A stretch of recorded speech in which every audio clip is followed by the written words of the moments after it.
Hello guys, welcome to my channel. അപ്പോൾ ഞാൻ ഇന്ന് പെർഫെക്റ്റ് ആയിട്ടുള്ളൊരു ചോക്ലേറ്റ് റെസിപ്പി ആയിട്ടാണ് വന്നിട്ടുള്ളത്. അപ്പോൾ നല്ല പെർഫെക്റ്റ് ആയിട്ടുള്ളൊരു കേക്കാണ് കേട്ടോ ഇത്. അപ്പോൾ നിങ്ങൾ കാണുമ്പോൾ തന്നെ തോന്നുന്നുണ്ടാവും. അതിലേക്ക് മുട്ടയും എഗ്ഗും ഷുഗറും മിക്സാക്കിയ ഒരു മിക്സ് ഒന്ന് അരച്ചെടുക്കാം കേട്ടോ. അതിലേക്ക് ഞാൻ പാലൊഴിച്ച് കൊടുക്കുന്നുണ്ട്. പിന്നെ വാനില എസൻസ് ഒരു ഒഴിച്ച് കൊടുക്കുന്നുണ്ട്. പിന്നെ ഒന്ന് മിക്സിയിൽ അടിച്ചെടുക്കാം. അതിലേക്ക് മൈദ ഇട്ട് കൊടുക്കുന്നുണ്ട് കേട്ടോ. മൈദവും കൊക്കോ പൗഡർ 3 ടേബിൾ സ്പൂൺ കൊടുത്താൽ മതി. പിന്നെ ബേക്കിംഗ് പൗഡർ ഇട്ട് കൊടുക്കുന്നുണ്ട്. എന്നിട്ട് ഒന്ന് ഞാൻ കാണിക്കുന്നുണ്ട് കേട്ടോ. എന്നിട്ടൊന്ന് മിക്സിയിൽ അടിച്ചെടുത്തതിന് ശേഷം ഒന്ന് പങ്ങൽ മിക്സാക്കി കൊടുക്കുക കേട്ടോ.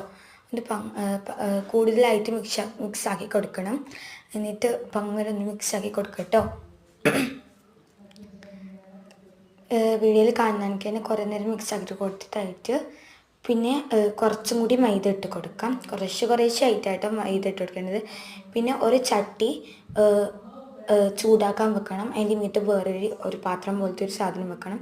പിന്നെ ചോക്ലേറ്റിലേക്ക് നമ്മൾ കുറച്ചും കൂടി നല്ല ടേസ്റ്റ് വരാൻ വേണ്ടി ഡാർക്ക് ചോക്ലേറ്റ് ഇടയിൽ ഇട്ട് കൊടുത്തിട്ടുണ്ട്. ഇതിലേക്ക് നമ്മൾ എണ്ണവും ബട്ടർ പേപ്പറും വെച്ചിട്ട് അതിൻ്റെ മീത്താണ് ഇത് വെച്ചത്. എന്നിട്ട് ഒന്ന് ടാപ്പ് ചെയ്ത് കൊടുക്കണം. അപ്പോൾ നമ്മളെ കേക്കായിട്ട് വന്നിട്ടുണ്ട്. ഒരു 30 അല്ലെങ്കിൽ 45 മിനിറ്റോളം വെക്കണം കേട്ടോ. അപ്പോൾ ഇതാണ് നമ്മളെ കേക്ക്. നല്ല സൂപ്പർ കേക്കാണ്. നല്ല കേക്കായി വന്നിട്ടുണ്ട് കേട്ടോ.